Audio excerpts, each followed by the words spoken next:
How's it going, everybody? It is the Nhl Dfs strategy show from Osmo.com. We are presented by Yahoo Daily Fantasy Sports. Thank you all for joining on a Saturday, a little bit of a funky time, trying to figure out a uniform time to be doing this on Saturday. Saturday schedule a little bit weird, but hope you guys just got done watching On the Contrary. Very, very good show. One of my favorites every week that we do. I watch a lot of our content anyways. Yeah, they just did a really good job. Alex, Chris Spags, Matt Harmon from Yahoo. So fitting that Yahoo is our presenting sponsor. They just crushed it for the week. So I'm excited to play some NFL DFS this week, and I hope you guys are as well. We've obviously got a ton of tools, projections from Alex, ownership projections. Those are getting updated by Alex and Eddie and Tom all weekend. And then along with a ton of free stuff, cheat sheets, articles, matchups, like just everything you can imagine. So if you want to learn more about NFL DFS and just basically everything on the site, we've got a ton of free stuff. And then the premium tools, just go to the homepage. You can go to the NFL homepage. If you just click here, and you're going to find all the good stuff for essentially everything that you can imagine for NFL DFS. And we've got a betting column by Ben Raza, a bunch of good stuff. So go check all that stuff out. I'm excited to play NFL DFS. Like I said, I'll be using everything that we offer. How come there aren't any totals on the lineups page? I don't actually know.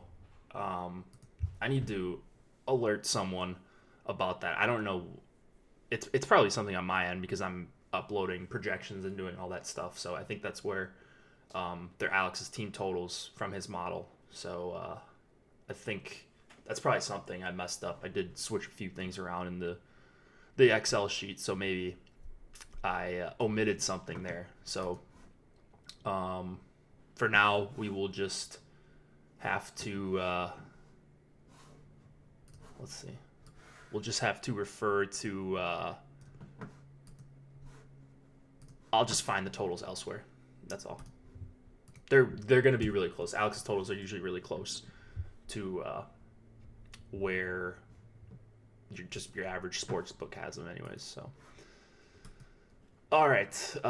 Again, Yahoo Daily Fantasy Sports is the sponsor. Go play in the NHL contest today. Bigger contest, $200 to first, 100 to second, and then 75, 50, third and fourth. Looks like pretty good tournaments on Yahoo for NHL so far. So I hope they keep this up when NBA is in full swing. If you want to get signed up for NBA, use the early bird discount. If you're not, if you haven't heard about that already, we've got a really good NBA team. Bunch of really good contests here. 10K to first, 150 max, 12% management fee. A lot lower than what you're going to find elsewhere. And use that early bird discount. I don't even know what the discount is. I think it's just NBA early bird, but obviously go read a preseason article or read something and you'll be able to find the discount pretty easily. But it's $100 off for the season pass. That is an absolute steal. Bunch of regulars in chat, as there usually are on Saturdays. What's up, Llama, Vats, Raj? All the goats in here. Let me mute my notifications so no one sees the texts that come up to my screen. Not that it would be anything interesting. No love on a Saturday. Got to get some special guests with you. Yeah, I don't know. The contest has been good on Saturdays, but Jesus, Striker in chat. Content's been good. Contests, I should say, I've been pleasantly surprised. Like, they offered a $5 today? Yeah, kind of a bad payout structure, but pretty standard outside of Yahoo Daily Fantasy. So get over to Yahoo, use the promo code OSMO for up to $30 in Yahoo Sports rewards points. Llama is a camel, not a goat. Noted. Where's my beer? That's for after the show. This is just a sparkling water, so that's all you get today. Do I play NFL fantasy? Of course I play. I'm not any good at it, but yeah, I play it. And if you are looking to play it, again, go get the tools on our site. Yes, Steven, that is correct. Oh man, people asking for likes for me. Wow, you guys are just making the job so much easier than it already is. All right, let's look at lineup study from last night. Pretty exciting night, I think, for a few of us. So let's open up a couple tournaments. Well, let's just talk about quick Tom's domination here.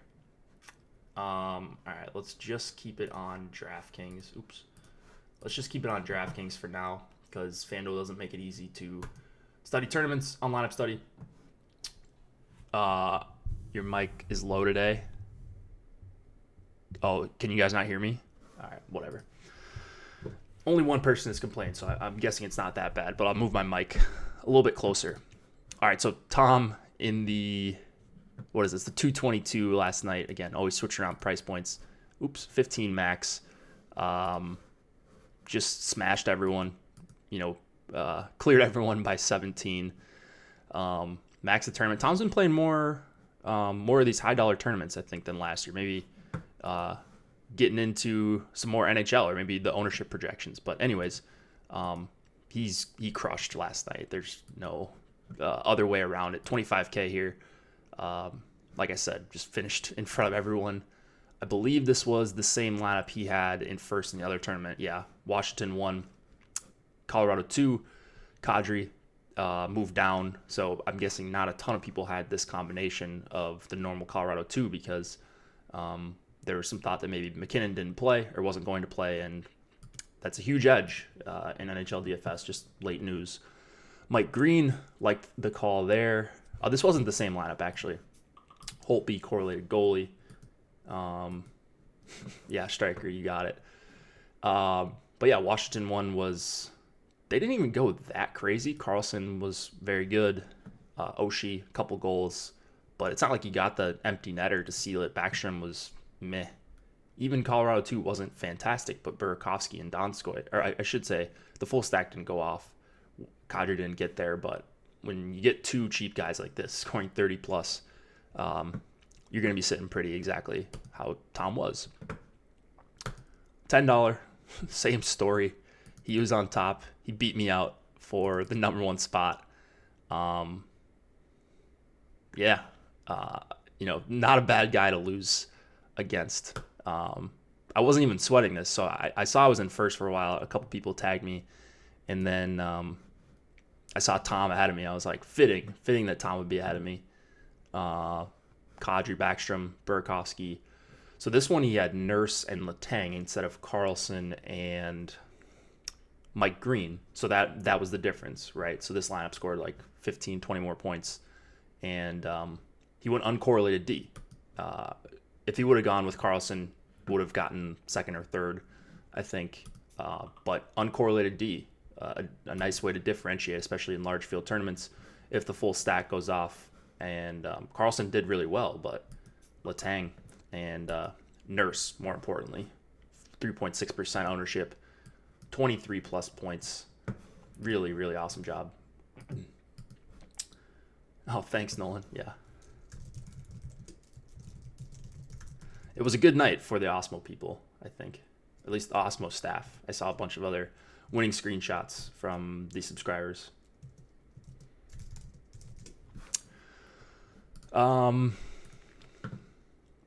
Matt, I saw you up there. I don't know if Matt's watching right now, but regular watcher of the show. 100 lineups. He was gaining on me at the end. I think you have Dougie in his top lineup. So another Dougie assist, and he probably passes me or some sort of point or bonus. So he was right up there. Leonard was a beast. Bunch of shots against. Targeting those goalies with high totals against seems to kind of be the play, especially on bigger slates where you're just. I still like correlating goalie. I still like the full stacking. So full stacking is not dead. I think I ran out all 3 threes last night. So, and some unintentional 4-3-1s obviously snuck in there. All right. So that'll do it for FC Pro's lineup study segment. Again, good night. I mean, ran pretty well. And Tom ran even better. So congrats to him. Obviously, an awesome player. I'm going to spend my money tonight on the NHL slate and then fire up some NFL tomorrow, as anyone who wins 10K should, right? All right, let's go through the games. Did the meta change because of the new scoring? There's been some talk about that. I'm still not. Yeah, like Raj says, nobody knows. I'm still playing it essentially the same as last year, experimenting with some 3-2-1, but it has still been. It's hard to tell. Like we've had what, 15, 16 slates, something like that. Way too early to tell. I don't know. I'm not changing too much, but I think 3-2-1 is still viable on bigger slates. Early games are locked, so wanted to wait until this game was locked to go live, and we'll start out with Boston, Toronto. Let me pull up the implied totals on my other screen here. We have a 6.5 total here. I'm not exactly sure why, but anyways, 6.5 total, 3.4 going to Toronto, and 3.1 going to Boston.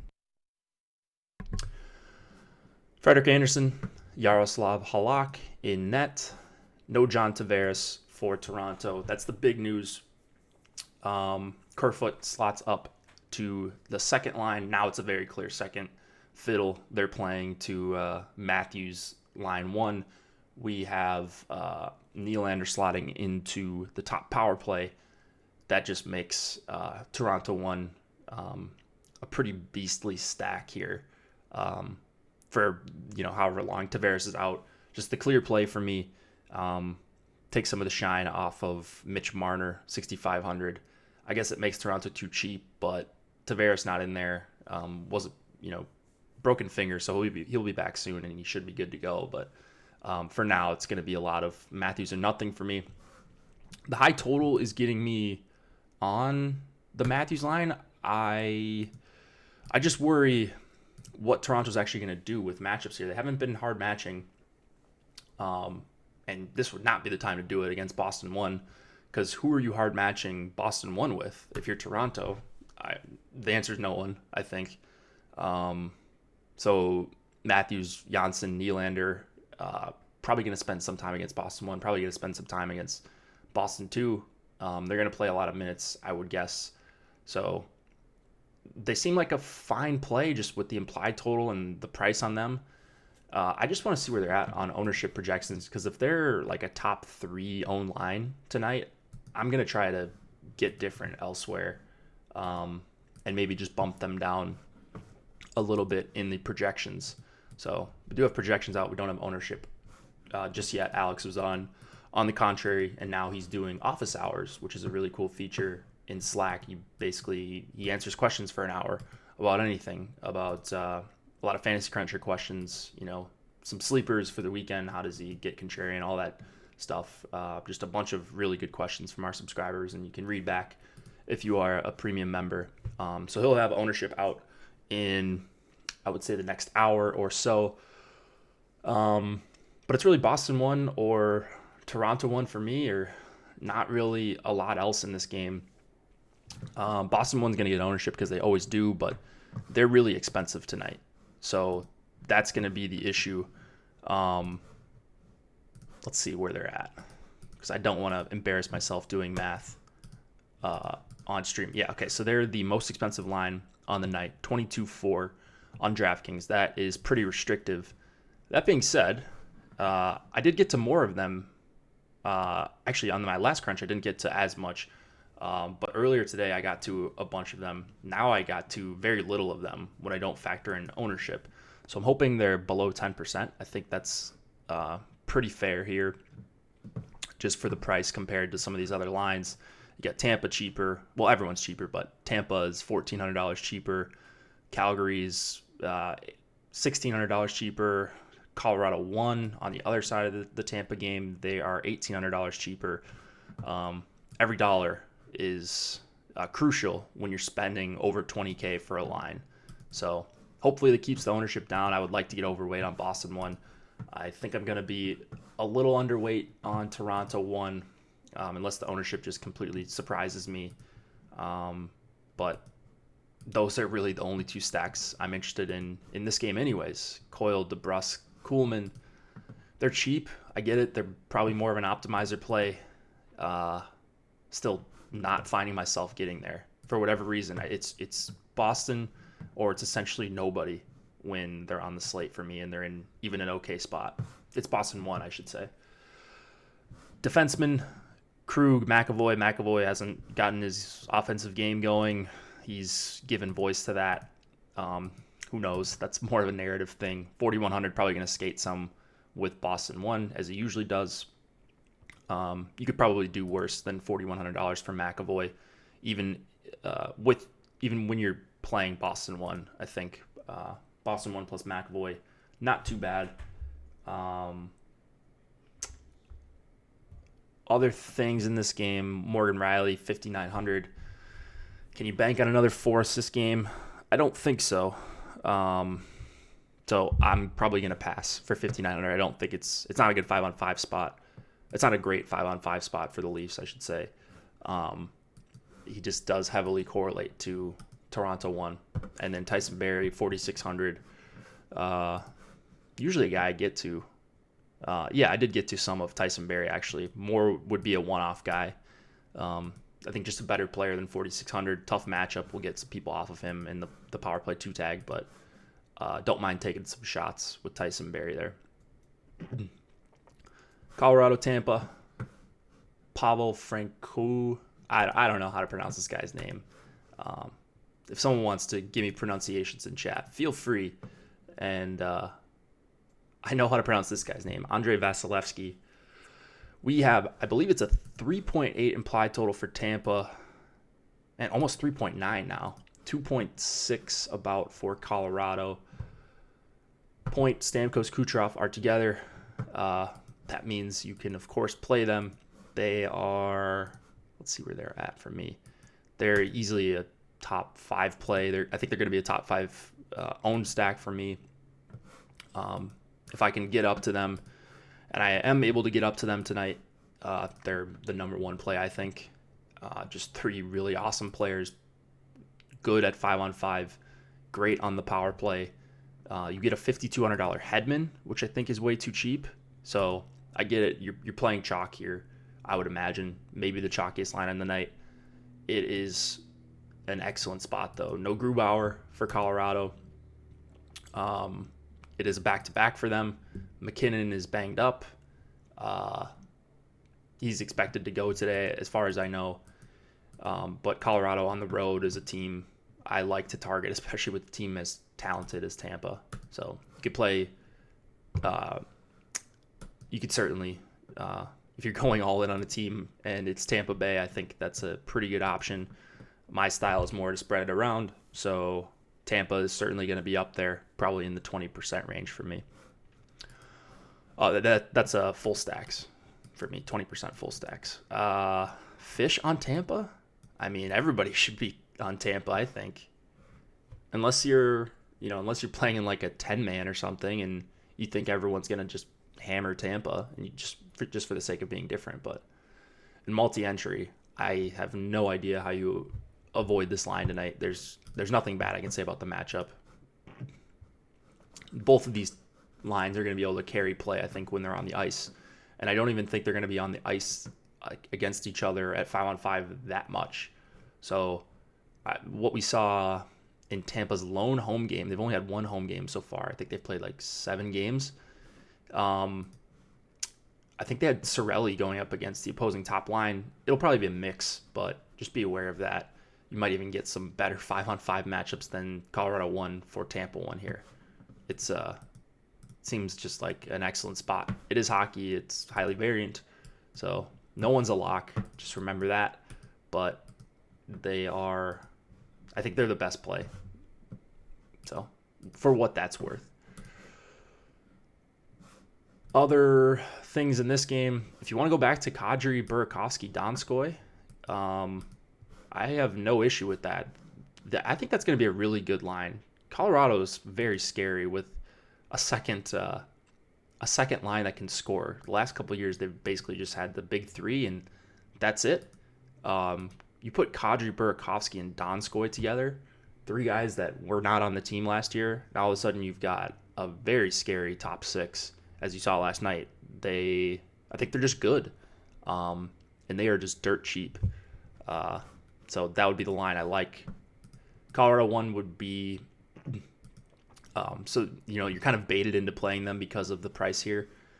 They're below 21K together. You don't often see that. Low total. I don't think it's a good 5-on-5 spot for them. You factor in the back-to-back, it would just be an ownership play for me. They're just too expensive. They're too close to these other lines that I like. So if Colorado 1 goes nuts tonight, I'm probably not going to have a very good night, and I think I'm okay with that. Makar, his minutes are way down, so 5,500 is really tough to pay for him.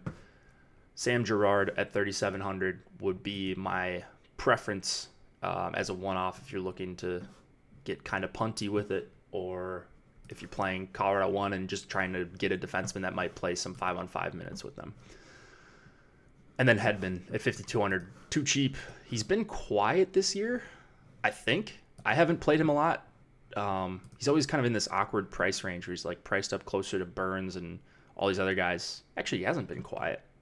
He hasn't had the nuclear game. So, been consistent. 5 assists in 6 games, but no multi-point games. I think this is a pretty good shot that he has his first multi-point game. He played 27 minutes last game. Hard to find a better option in the 5K range than Victor Hedman. Stars, Flyers, we have Ben Bishop expected to go. Carter Hart confirmed for Philadelphia. 2.5 implied total for Dallas. We have 3 flat for Philadelphia. This guy's name is spelled wrong on Daily Faceoff. He's a fourth line guy, so it doesn't really matter. I don't think you're playing fourth liners anyways. Llama's all in on Tampa. I think that's a pretty good strategy if you're going all in, like if that's your style. That's not a bad team to do it with. Lethal power play spot for Tampa 1, plus a good 5-on-5 matchup, which is exactly what you want. So yeah, kind of weird. Daily Faceoff just they're not changing his name. I don't know, or Natural Stat Trick has it wrong, but I think it's more likely that Daily Faceoff does. So there you go. That's why he doesn't show up sometimes. New lines for Philly: Giroux, Couturier, Konechny, Hayes with Lindblom and Voracek. I love these lines. I think that is incredibly smart by Philadelphia. I love the top line for Philly. It makes a huge difference for me from a projection standpoint to have Couturier instead of Hayes. I just love Couturier. And with 2 good line mates, 2 guys that not only is Couturier a great Corsi 4 guy, and just great shutdown center, he does have some offensive game, and you put Konechny and Giroux with him. I guess the one negative is that you're not getting top power play minutes. But it looks, the power plays, you could still play Provorov with them, which I think is probably a plus. Provorov's the guy eating up all the minutes, or Niskanen for that matter. You get guys at 2 different price points if you wanted to do a power play 2 stack with the Flyers here. So maybe should have gotten Raj on the show. Yeah, Petty, you missed it yesterday. Or maybe you saw the show yesterday, but you weren't playing puck. Last night was a good night to play puck. We missed you. So yeah, Philadelphia 1, I think just incredible value. They keep creeping up with each crunch and each adjustment I make. They keep creeping up for me. As far as lines, I want to get a lot of. So I hope the ownership is somewhat intact. I'm thinking it's going to be somewhere in the 8 to 12% range, and I think it'll be comfortably over that. Konechny, Brown, or Timo one-off. Timo. It's always Timo. But we'll get to LA in a bit. Dang. You've given up on Puck? It was like a 1 week. You played for like 3 days. Come on. Got to give it some time. But you're probably just, you probably make like all the money playing NBA. So it probably doesn't matter. It doesn't make sense for you to continue to play. I get it. What else do we got here? This is more of a secondary line. They're close enough to the same price point where I'd rather just get more Philly 1 shares than trying to split my exposures here. Really, really, really, really love Philly 1. And then Sagan, Radulov, Dickinson. I tried to look at what Dallas did with their lines last night. I have no clue what they're doing. So I think what I might do, and I do this with certain teams, but what I might do tonight is the real Dallas one, so Ben up here instead of Dickinson, is fairly priced tonight. If they get going, you could easily see them be together at 6:30 Eastern in pregame warmups on the back-to-back with Dallas. I think Dickinson stinks when he's up here. So just give me under 5K Ben with Tyler Seguin and Radulov. They're on the top power play. The problem with that, though, would just be that they're going to most likely get matched up against Couturier, and this is not a line I want a part of in a big way. So it would be very limited shares of real Dallas 1 for me if I play them at all. Niskanen as a punty? Yeah. I think I mentioned Niskanen. $3,300. Makes for a nice addition to, if you're trying to save some money, makes for a nice addition to Philly 1 because Couturier and Konechny are on that second power play. But, I mean, obviously you want to get to Provorov. Not obviously. I think I would like to get to Provorov if I could. Just a little bit different price range. Yeah, we'll get to LA. Yeah, Vought's alluding to it. LA, what is going on with the Kings? Like, they're just a different team this year, at least for the first few games, it looks like. All right, let's move it on to the next game. Vegas, Pittsburgh. We could have Pavelski up there too. Exactly. I don't know what Dallas is doing with their lines. So, kind of just mad at Dallas for a number of reasons. I've been mad at Dallas for like 15 months. Couturier or Tkachuk. When it's a 1v1, I just go with whoever's projected higher. I don't love Couturier as a one-off. I really would want to include Couturier with Giroux. Like Tkachuk, if we're talking Matthew Tkachuk, he's like a perfect one-off. Like a guy that plays a big role on the power play, net front. I think he's net front still. Top power play with incredible players, plays on a shutdown line, so his minutes are pretty locked in when they're at home. They're not at home tonight, but just like a guy that shoots a bunch. So that one's tough, but I guess I would probably go Tkachuk if you're just one-offing. All right, here we go. Vegas, Pitt, Marc-Andre Fleury. I believe it's going to be Tristan Jarry for the Penguins. Implied totals. This is the last 7 Eastern game. All right, implied totals here: 3.4 going to Vegas, 3.1 going to Pitt. I was on Pittsburgh 1 last night. It did not work out. Ended up running good elsewhere, so wasn't the end of the world. I'm still on Pitt 1 though. Like if I'm going to a Pitt line, Pitt 2 was closer to the nuts, but Pittsburgh 1 I think is probably my favorite play in this game, which is weird. Vegas has the higher implied total. I can't get myself to get on a bunch of these lines, though, with any sort of regularity at least. Like, I'm getting very limited shares of Vegas. And that worries me because of the 3.4 implied total. Like, it's just the pricing. They're fantastic, but one or both of these lines is going to see extended time against Crosby. You're going to see your normal 22, 25 minutes for Crosby, depending on how this game goes. So, yeah, backup goalie. That's probably bumping up the implied total for Vegas. Expected to be a backup goalie in Tristan Jarry. It's also like choosing between the two Vegas lines is the worst. So I feel like if I play one in multi-entry, I have to play the other. At least that's how I feel. I don't know if you guys are probably the same way, some of you. And I just, neither of them grade out as even good values. So probably anti-optimizer play, which is weird. But I think DK has rightly priced them up. If I had to go with one line, I want to say it would be Vegas 1.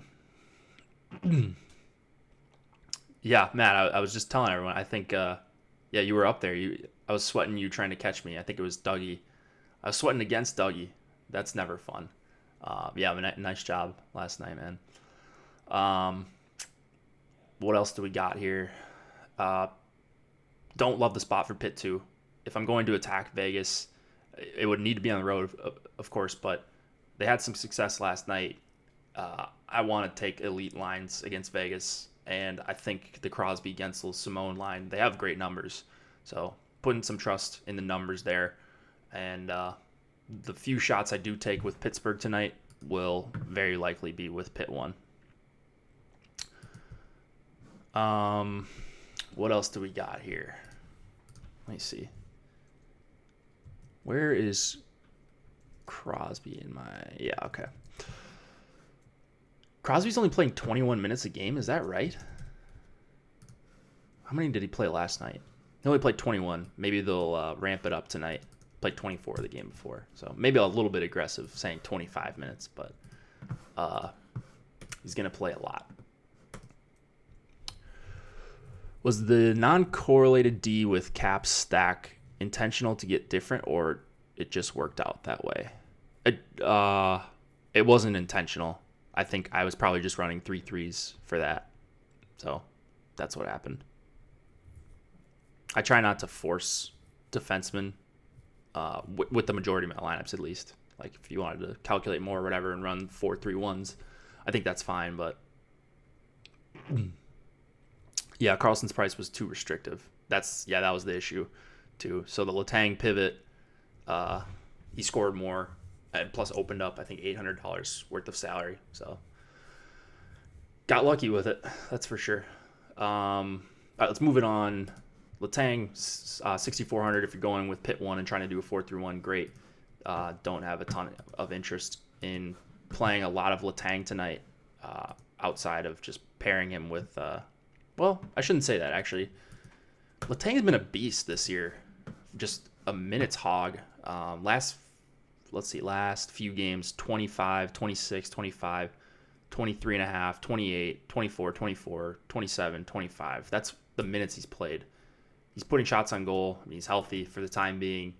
So maybe I shouldn't have just said I don't have interest in playing Letang, because he is coming up for me, even though I don't think it's a fantastic matchup. Shea Theodore, my mention of him, gotta mention him if you're playing either line. That's the guy I want. John Merrill at 2,700. I guess he's gonna play on the power play. No Nick Hag for Vegas tonight. I suppose if you're punting, you take a shot there and hope he gets some run with Carlson, Marchessault, Smith, Peary on the power play. That's really all you're looking for. Merrill he's not a guy that does a ton at 5-on-5 or does much in the way of attempting shots. So for 2,700, you certainly could do worse. I just wonder if he's going to be popular just because of the price. Same goes for Pettersson and Dumoulin, although those guys are a little bit more expensive. Islanders, Blue Jackets, Thomas Greiss expected to go against Joonas Korpisalo. We have Columbus on the back-to-back going from road to home. They were against the Blackhawks last night. 2.7 implied total for the Isles. 2.8 for the Blue Jackets. I really like Columbus 1 here. I think it's they were decent last night, but I think this is a spot where they may not project that well. Like, they're going to be a good value just because of their pricing. These two guys are just way too cheap for this situation they're in. but I love the Columbus 1 plus Seth Jones stack if you're doing 4-mans. The Isles have just been not good defensively, so I don't really know what's going on. Doesn't make a ton of sense to me. Essentially the same personnel as last year, but they're kind of getting crushed at 5-on-5, and I don't think they're gonna have a great kill. So give me 3 guys that are good at 5-on-5 plus all fully correlated on the power play for cheap. They're not gonna go unowned by any means, but the 2.8 implied total hopefully scares some people off. The Wenberg situation on the second line is annoying, and then speaking of annoying, Islanders lines, I don't know what we're doing with Kuhnhackl on on line 1, like anybody but Kuhnhackl. I know Llama loves Kuhnhackl, but I do not. So Barzal and Lee, that's if you're doing 3-2-1, maybe that's a 3-2-1. You target 2 guys that are going to play the whole game together. The rest of the Isles lines stink, in my opinion. But Ryan Pulock shooting the puck last game, I think he got the double bonus. It was close to getting the double bonus last game. I think that's the kind of defenseman he's going to be. I don't even know if he's on the top power play, so it's going to be him or Devon Tays. I think it's Devon Tays. Yeah, that's a good question. Ochi Blue. I don't know. I don't know why they were so awesome last year. Maybe the system that Trotz came in and ran. Again, I don't claim to know a ton about real hockey, but that's just what I see from beat writers, so I just repeat that stuff to try to sound smart. Pulock, 4,200. He's my guy. Think it's a pretty good blocked shot spot. Plus, I think he's going to be able to, most games, I think he's going to be able to attempt some shots. Whether they go on goal is a different story, but I think he's just got too much upside for 4,200, regardless of which power play unit he is playing on. Seth Jones priced appropriately. Werenski priced appropriately. I like both of those guys, though. And then miss me with Nick Leddy. He just doesn't shoot enough. So that's the beef there. That's all. Would love it if he shot even a little bit for 3,100, because any $3,100 defenseman is no one actually knows anything about real hockey. There you go.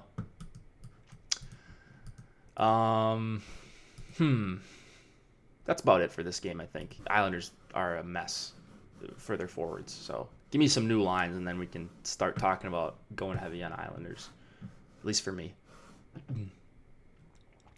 Ottawa, Arizona. Craig Anderson, Antti Ranta going for Arizona.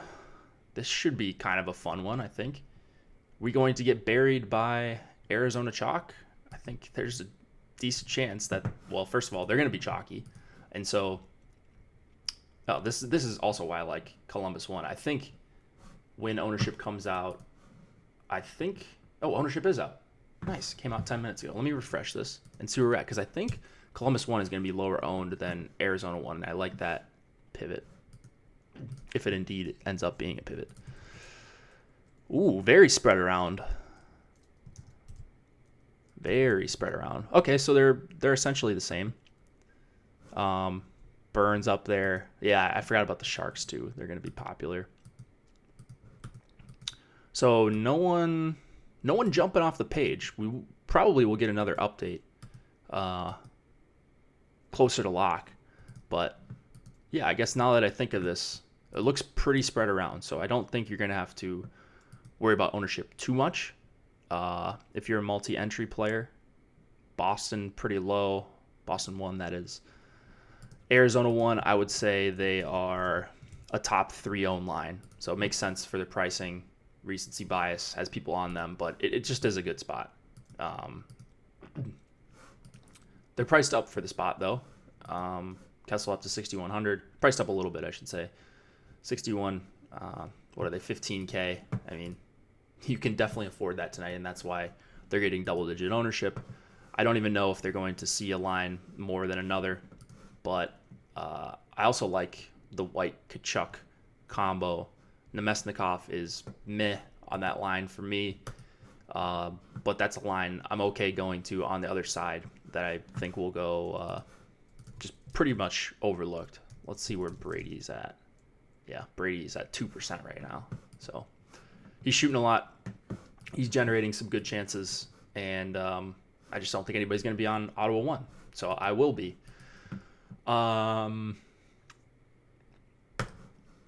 So Arizona's second line has actually been really good as well.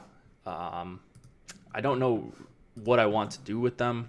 I think for me it's going to be a lot of Arizona. It's going to be a decent amount of Arizona 1, and then I'm probably going to miss out on Arizona 2. I'm just not quite yet there with them. But great spot against Ottawa. High implied total. They are at 3.5.5, closer to 3.6 for Arizona. About 2.4 going to Ottawa. So Vegas thinks more often than not the Coyotes smash them here. It's a real possibility. But as far as like the optimizer play, this is it for Arizona. Arizona hard match with Richardson line. I didn't see that they did that last home game, but it's a possibility. And, if they did do that, that kind of stinks for both of these two lines because Ottawa 1's probably going to play the most. And then you would get a fourth line or third line, whatever you want to call them, playing extended minutes against the opposing top line. So, Arizona, I'm probably going to be under the field on them, which stinks, but I think their ownership's just going to be a little bit too high for actually how often they're the top stack here, or they're the nut stack here. I think you can get creative and pivot elsewhere. Like I said, Columbus 1. That's a line I like a ton.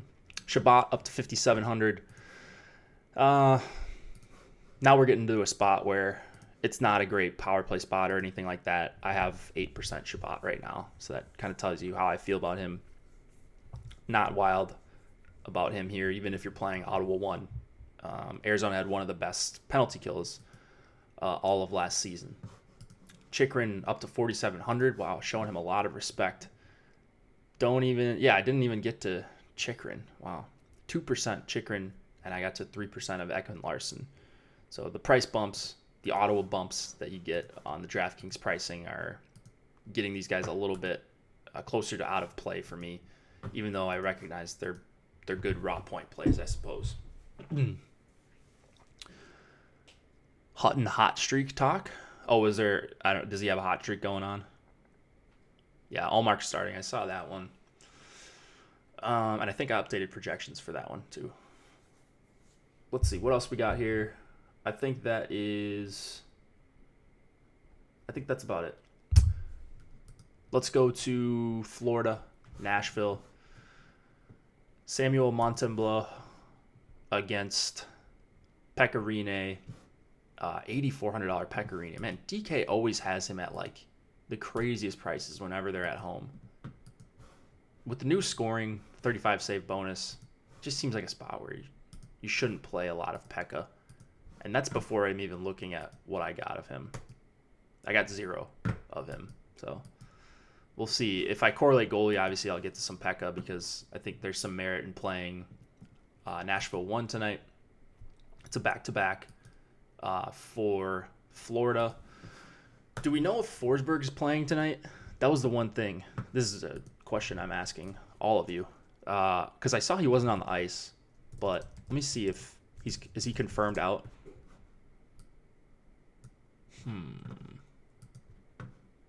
Still listed as day-to-day. Not on the ice Saturday. Okay, so that's all I saw when I did a quick Twitter search. Like, if Forsberg plays and he's with Duchesne, Granlund, and Turris, I love that line. I think that might be the best, one of the best spots on the night, maybe the best, if you factor in the ownership that you would get We'll see. We'll see. I hope he gets announced in at like 6:30 that Forsberg might play, because then I could crunch with him in. The problem is if you are using Fantasy Cruncher, like, you're gonna have to make that manual adjustment. That completely changes what you could do.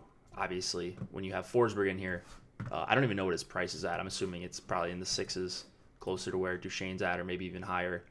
So it completely changes the price of this line and your overall roster construction with Nashville too. That being said, I think that Nashville 1 is also a very good play if they're fully correlated, even if it's just Johansson and Arvidsson. Those two are probably going to be on the power play together. 7:45 would be even better. Yeah, exactly. I would love that as well. Especially on a Saturday, no one's paying attention, right? Except for the nerds. On the other side, if I was going to a line, it would probably be Florida 1. I don't see myself getting there all that often. And I'm not getting to Florida 2 right now either. So just a tough place to play in Nashville. Roman Josi is my favorite defenseman of the night. I think if I just had to choose one, I think he's over Brent Burns for me. I think this is as good of a Josi spot as you're going to find for 6,300. So I'm very heavy on him. I believe we have him ahead of Burns in raw point projection. Let me see where he's at. Josi is at 13.72. Oh, no, he's right below Burns. But anyways, with the salary you save, you get the point. Really, really, really love Josi. That's obviously not going to be a secret tonight, but I like going heavy on some of these top defensemen. I think it would be difficult for him to fail to where he ruins your lineup tonight. Yeah, that too. 9% owned Gibson last night. Like, that's outrageous. I don't get that. But it's great for us. It's great if you're paying attention. All right, so I'm gonna do some digging after the show. Maybe we get some word about if Forsberg is even available. If he's not available, I just hate that Turris would be with them. Like, put Craig Smith up there with Duchesne and Granlund, then I would really like it. Or at least for the price, I would like it. But yeah, Turris, yikes. Maybe he and Duchesne have some. They were both on Ottawa together, right? It seems like a forever ago that Turris was on Ottawa, but maybe they've got some.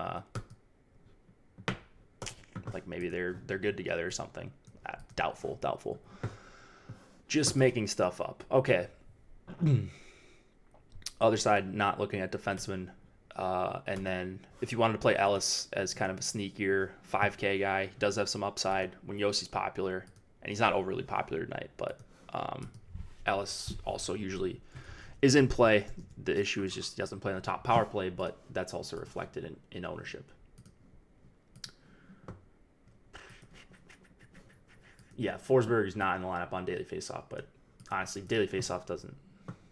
It's a nice tool for if you're guiding yourself or you don't want to check all the beats, but I think you're better off checking Twitter and scanning for yourself if you have the time. Florida leaky? Yes, very much indeed.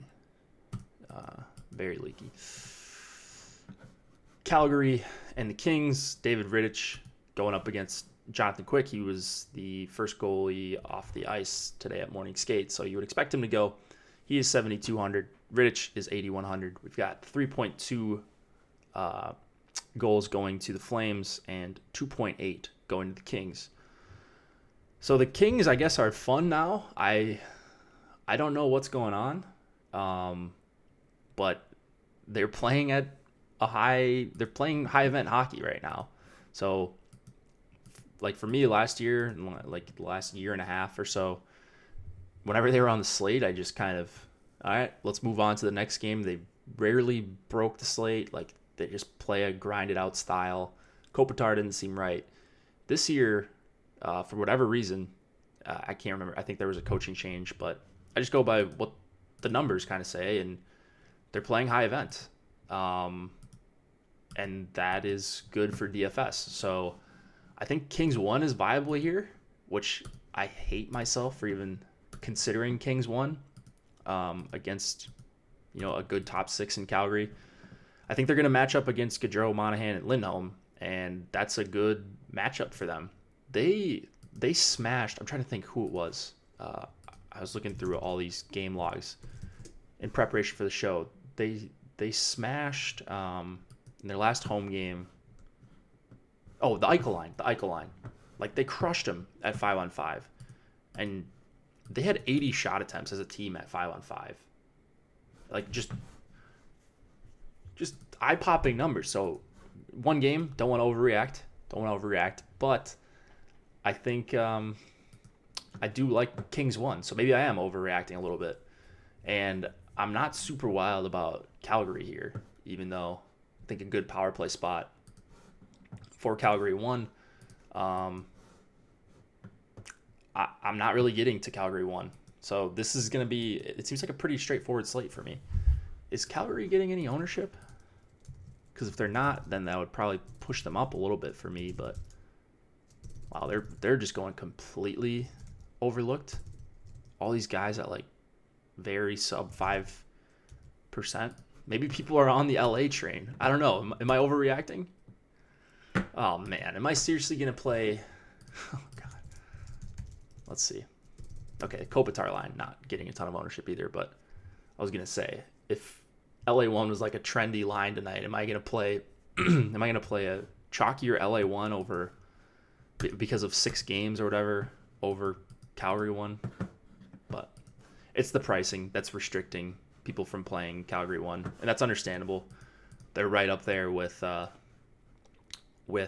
Colorado 1 and Tampa 1, so that makes sense why they are less popular. They're more expensive than Vegas 2, the Eichel line, Vegas 1, Pitt 1, San Jose.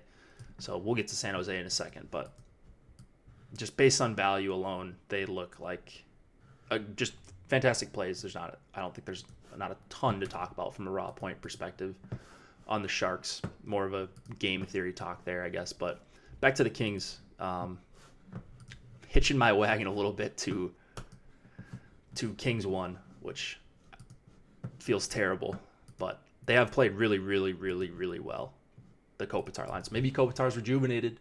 You could play them with Doughty if you want. I'd rather just play them alone and leave Doughty out of it if I could. But I think they're going to be able to create some scoring chances against Calgary 1, assuming I get the match right there.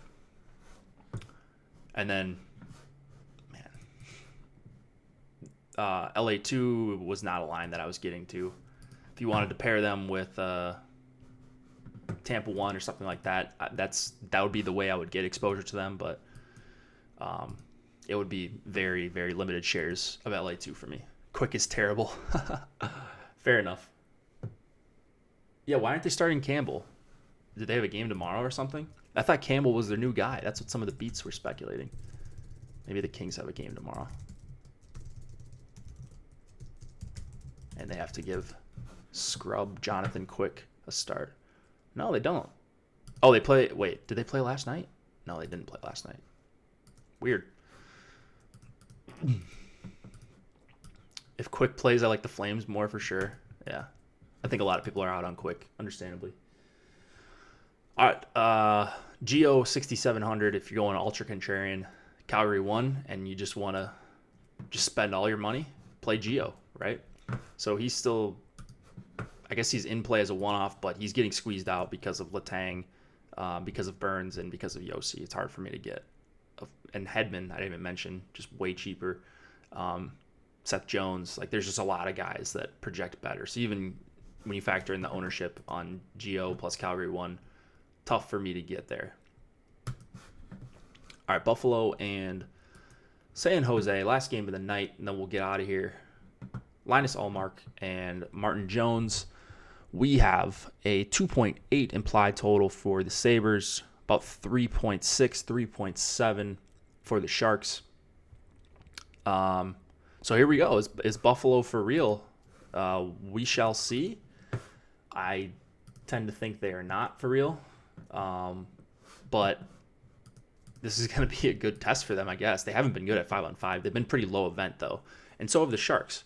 So that's the only thing I'm worried about here. I'm trying not to overreact to the first few games of the season.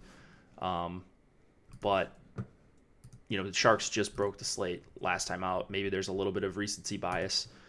Looking at the ownerships right now, you're getting Couture and Hurdle and Timo, who all guys that I love, but they're way up there. Marlowe, not a guy I love.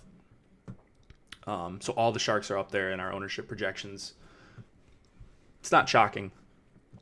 They're good plays, like I said. Buffalo won. Matt said in chat, overrated. I tend to think so too, especially at 5-on-5. They're getting it done on the power play seemingly every time they go out. But I don't expect Buffalo to be this line that's going to grind it out and limit teams at 5-on-5. Maybe I'm wrong about that. Sharks smash bot. I think that's the sentiment of a lot of people, which I'm going to try to be a little bit different. Right now, I'm an underweight on both of the Sharks lines, and by underweight, I mean I'm going to have 5 to 10% of both of those guys, so I'm not going to be left out entirely. If Sharks 2 or Sharks 1 goes nuts, I think you can Josh stack it. That might be an interesting way to play it.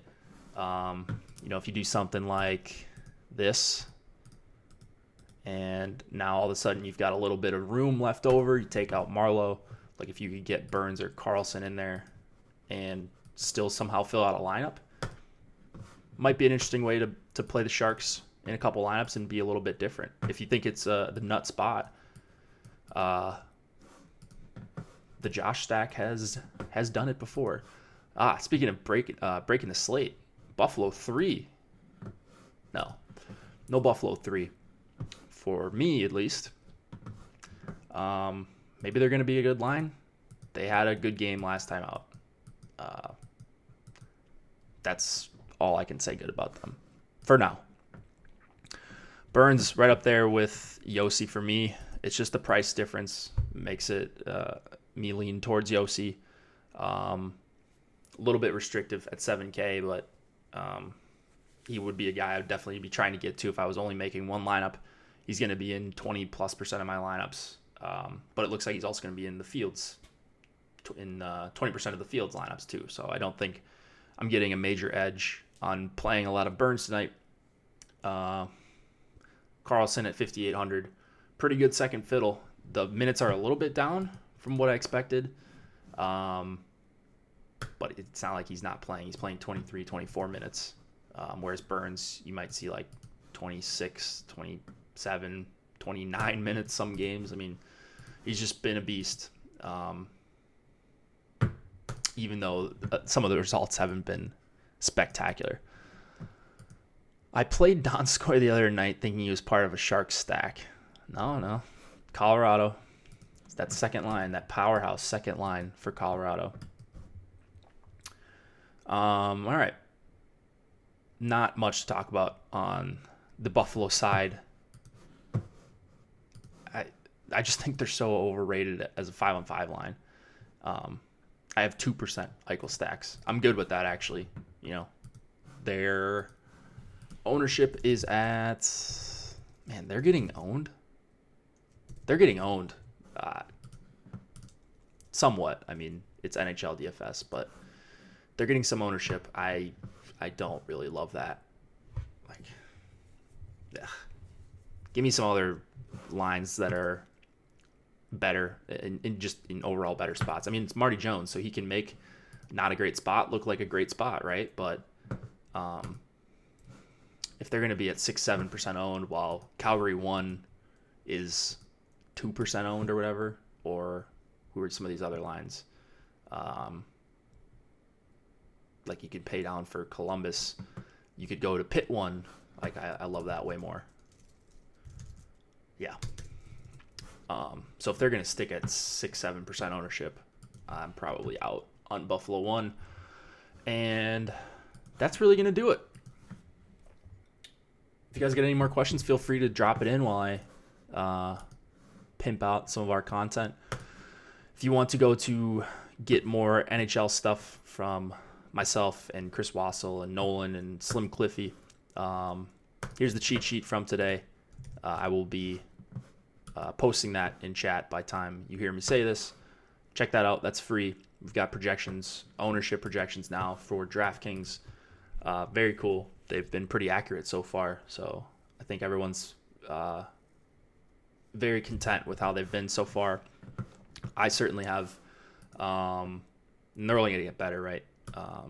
Power plays for today. This was written by Chris Wassel. Feel free to check those out as well. Familiar guy as the cover boy. What else do we got? NFL content. Go check out On the Contrary from earlier today. Alex, Matt Harmon, and of course your host Chris Spags. They did a really awesome show together, as they always do, bringing on special guests every week to give some spicy takes. Tomorrow morning it will be Ben Raza, Laffy, and Alex. Once again, a lot of Alex lately, which is great. I mean, he is the namesake of the site, right? So those guys will be on. I think it's 9:45 Eastern, somewhere between 9:45 and 10 Eastern time. They'll be, 9:45 Eastern time. They'll be breaking it down. Then it'll be Josh and Chris live before lock. So if you guys got any questions, feel free to hit me up in Premium Slack, or my Twitter DMs are open. Feel free. I'd love to help out. If you got any questions about the packages, go right here. Awesemo Plus page. We've got a pretty cool prompt. You can start your membership. You know, it'll help you kind of pick out the. We're not going to sell you something that we don't think you need. Like if you're a casual player, Express package might be your jam here. Get the rankings instead of the projections. You know, if you just like to look and build a few lineups by hand. But if you want to be a more serious player, I think the projections, and especially ownership projections now for DraftKings that we rolled out, I think that makes for a pretty cool addition to, I think, already a good deal you're getting. So join Premium Slack once you get in.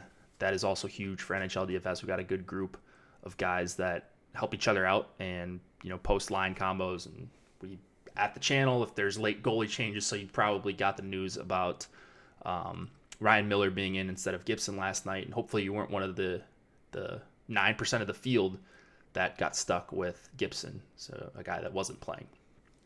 All right, guys. Like I said, feel free to reach out if you got any questions. And I will be back Monday. Slim Cliffy making his debut on Monday with me. We'll be breaking it down, 4-game slate. You'll get some really quality analysis from Cliffy, and it'll be fun. So enjoy your weekend. Enjoy NFL. Enjoy NHL tonight. Let's get some money in our accounts. Shout out to Yahoo Daily Fantasy Sports. We love them for sponsoring our show. And they've got some really awesome NFL tournaments that you guys should be playing in this weekend. Lower management fees than you're going to get on Draftkings and Fanduel. So if you are playing on those other sites, check out Yahoo, because you're going to get a better deal there. And that's great for your long-term ROI. Good luck tonight, guys.